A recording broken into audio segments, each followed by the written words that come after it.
말씀의 제목은 바로 이것입니다. 삶이 변화되기 원한다면이라는 말씀의 제목과 함께 말씀을 좀 나누도록 하겠습니다. 우리가 살아가다 보면요, 의도치 않은 변화를 맞이할 때가 있어요. 뭐 남자들의 경우는 이제 군대가 될 수 있겠죠. 갑작스럽게 이제 군대를 가게 됐을 때 이제 군대의 임용 심사대를 마치고 뒤로 돌아갔을 때 그때의 그 기분, 어떤 일이 벌어질지 모르는 정말 불안한 속에서 우리가 살아갈 때가 굉장히 많이 있다는 것이죠. 뭐 때로는 뭐 그런 거 쉽게 생각하면 그런 게 있어요. 여러분이 이사를 왔어요. 뭐 여기 있지만 저 멀리 다른 지역으로 이사를 가거나 다른 동네로만 이사를 가도 어떻죠? 마음이 새로운 곳에 적응을 해야 된다는 어색함도 있을 수가 있다는 거예요. 여러분은 쉽게 적응하는 타입인가요? 아니면 좀 이렇게 더디게 적응하는 타입인가요? 사람들마다 조금씩 다르고 환경마다 조금씩 다르지 않을까요? 뭐 제가 이제 옛날에 수능 끝나고 이제 그 당시에 청건홍 목사님이라고 하는 목사님께서 최초로 국내에서 블루스퀘어라고 하는 그때 막 지은 지 얼마 안 된 콘서트장에서 콘서트를 최초로 열었어요. 국내 CCM계 최초로. 제 기억으로는. 그래서 이제 거기가 한강진역이고 제가 살았던 곳은 인천이다 보니까 인천에서 거기까지 가야 되는데 콘서트 시간 8시였어요. 굉장히 늦었단 말이죠. 그러면 끝나고 또 오는 거 생각하면 최소 11시, 10시 반에는 나와야 될 것 같은데 막 이런 거 고민을 한 거죠. 고민을 하면서 다 찾아보고 노력하면서 하는데 저는 한강진역이라는 곳에 가본 적이 한 번도 없었어요. 이태원 옆에 있는데 그러면 거기까지 가려면 지하철을 타고 가는 게 나을까? 아니면 버스를 타고 가서 이렇게 가는 게 나을까? 여러 가지 고민을 많이 해봤어요. 근데 그래서 이제 저랑 같이 갔던 한 3명, 4명의 친구들과 이렇게 같이 갈 때 뭐 어떻게 하다 보니까 또 제가 주도를 해가지고 제가 자리를 어떻게 찾으면 뭐 다 여러 가지 공부를 해가지고 연구를 해가지고 이제 갔어요. 와, 버스를 타고 광역버스를 타고 내려서 또 지하철을 타고 환승해서 가는데 그때까지만 해도 제가 서울을 그렇게 다녀본 적이 많이 없었던 거죠. 그러다 보니 어떨까요? 걱정도 되고 불안도 되고 여기서 내리는 게 맞나? 지금 여기가 지금 제대로 오고 있는 건가? 막 지금처럼 스마트폰이 이런 게 굉장히 활발한 시절이 아니다 보니 그런 어려움들이 굉장히 컸었어요. 근데 잘 갔다 왔던 기억도 있어요. 제가 대학교를 처음 다니고 그때 용인에서 학교를 다닐 때 서울 해커스, 강남 해커스 학원을 이렇게 왔다 갔다 했었는데 왔다 갔다 하는 게 인천, 용인, 서울까지 왔다 갔어요. 처음으로 강남 갔을 때 기분이 어땠을까요? 강남 하면 이미지가 와, 잘 살 것 같고 뭔가 부자 동네 막 이런 느낌이 있는데 막상 가니까 뭐 크게 다른 게 없더라고요. 제가 있었던 학원도 뭐 그렇게 뭐 허름하고 그냥 일반 동네에 있는 학원이랑 비슷한 수준? 근데 강남이라고 하는 이미지 자체가 우리가 조금 걱정되는 것도 있다는 것이죠. 그러면서 우리가 이제 제가 강남이라는 것도 가보고 홍대 서울의 뭐 종로 여러 군데를 가면서 새로운 것을 보면서 변화를 경험을 했다는 거죠. 우리가 해보지도 않고 도전해보지도 않고 변화하는 것에 있어서 두려워하기만 한다면 삶은 절대 바뀌지가 않아요. 그런 말이 있어요. 옛날부터 유행했던 말 중에 운전을 시작하고 6개월 이후부터 서울을 들어가서 운전하라는 말이 있었어요. 왜냐? 그만큼 서울 운전하기가 어렵기 때문이죠. 우리 도전이라는 것, 우리에게 엄청난 자극도 주기도 하지만 배우는 기회가 돼요. 뭐 때로는 실패라고 할 수도 있겠지만 더 나은 방향으로서의 전환이라고 저는 생각하는 경우가 대부분입니다. 우리가 계속해서 보고 있는 다니엘서 말씀에서 보여주고 있는 것이 바로 이 변화에 대한 이야기를 계속해서 하고 있죠. 자, 오늘 본문에서 나오는 다니엘은 몇 살일까요? 나이가 80이에요. 80이 넘은 고령이었어요. 젊은 날에 포로로 잡혀와서 오늘날까지 오랜 시간이 지남에 따라 세상도 많이 변했었죠.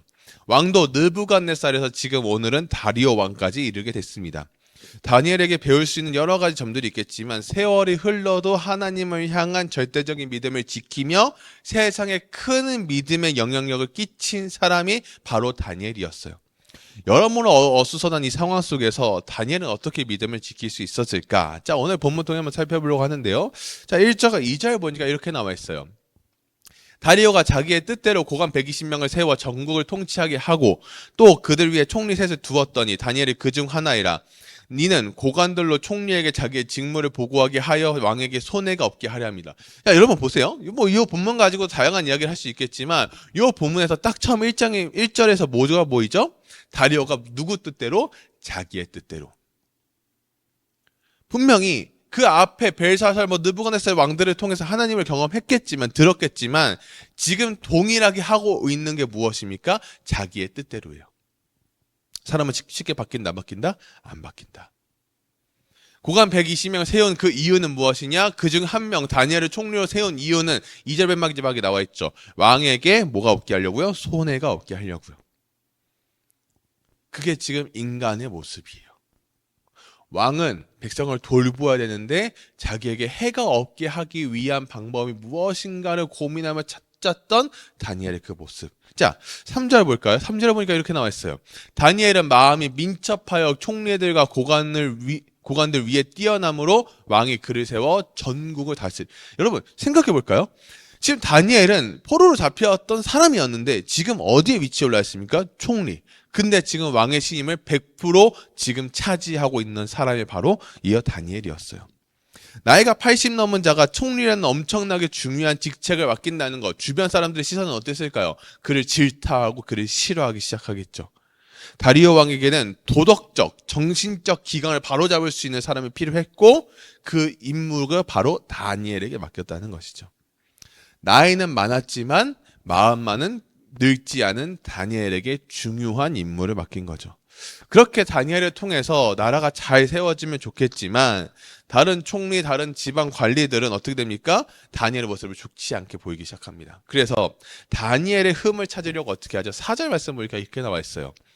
이에 총리들과 고관들이 국사에 대하여 다니엘을 고발할 근거를 찾고자 하였으나 아무 근거, 아무 허물도 뭐라고요? 찾지 못하였으니 이는 그가 충성되어 아무 그릇됨도 없고 아무 허물도 없었습니다. 아무런 단서가 없이 완벽하게 깔끔한 사람의 존재가 바로 다니엘이었다는 거예요. 즉 그는 욕심이라는 것을 찾아볼 수 없을 정도로 완벽한 사람 바로 다니엘. 그를 끌어내리기 위한 방법은 무엇이었을까요? 굉장히 간단했어요. 딱 하나. 7절에서 9절까지 보니까 이렇게 나와 있어요. 나라의 모든 총리, 지사, 총독, 법관, 관원이 의논하고 왕에게 한 법률을 세우며 금령을 정할 것을 구하는데 그것이 무엇입니까? 30일 동안 누구든지 왕 외에 어떤 신에게나 사람에게 무엇을 구하면 어디에 던지겠다고요? 사자굴에 던지겠다고요.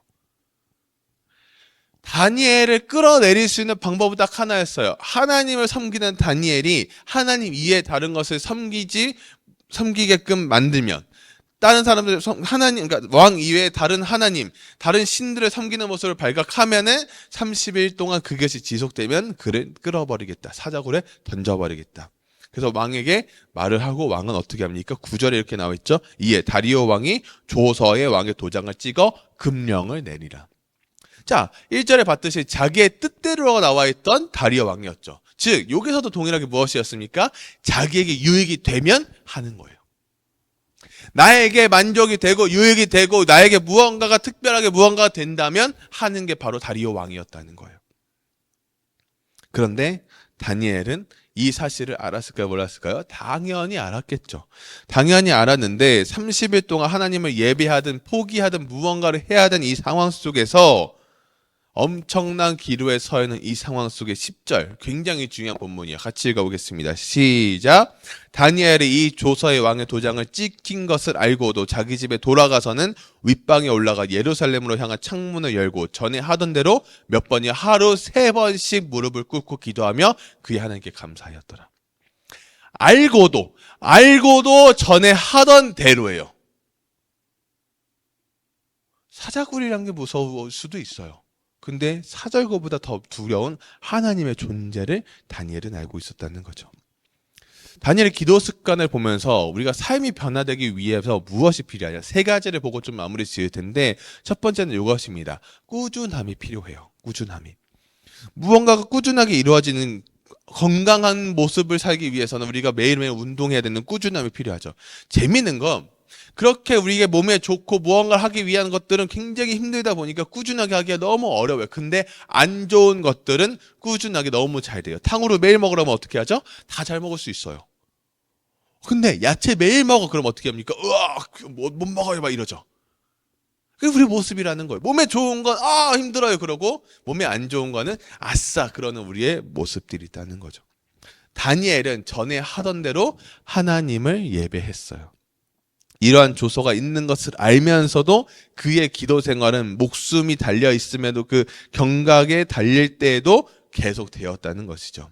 세상의 어떤 핍박, 위협, 그의 기도 생활을 중단시키지 못했던 가장 큰 이유는 하나님을 향한 여전한 신뢰가 있었기 때문이죠. 그의 기도 생활은 그의 개인의 믿음의 중심을 지키게 했을 뿐 아니라 하나님의 보좌를 움직여 세상 역사의 흐름을 바꾸어 놓았기 때문이죠. 그의 꾸준하게 했던 기도 생활을 보면서 우리가 첫 번째로 배웠고요. 두 번째는 무엇이냐? 바로 자세가 중요해요. 자세. 제가 아까도 얘기했었죠. 안 좋은 자세는 우리가 계속해서 하게 된다는 거예요. 다니엘은 하나님께 나아가 기도할 때 어떻게 나아갔습니까? 어떻게 했습니까? 10절에 보니까 다시 이렇게 나와 있어요. 하루 3번씩 무릎을 꿇고. 그냥 한 게 아니에요. 무릎을 꿇고 기도했다는 거죠. 무릎을 꿇었다는 것은 다른 게 아니야. 하나님께 대한 복종이고 하나님을 전폭적으로 의지하고 의뢰하겠다는 그의 고백이 담겨 있었다는 것이죠. 점차 나이가 들면서 무릎을 꿇는 것도 힘들 수도 있고 때로는 그런 생각할 수도 있어요. 이제 내가 이 정도 나이가 들어서 이제 무릎을 꿇지 않아도 되지 않을까? 아니요. 아니었어요.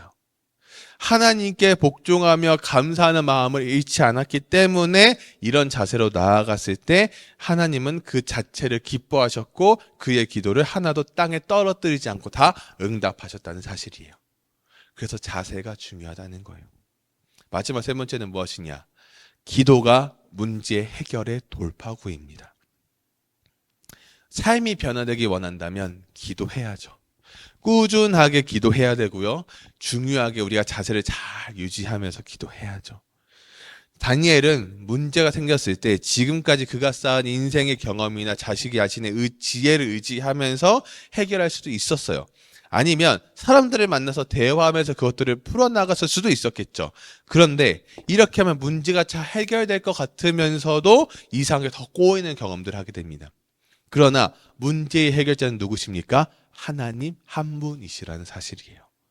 또한 하나님은 기도하는 자에게 문제를 해결할 수 있는 힘과 지혜와 믿음을 공급해 주십니다.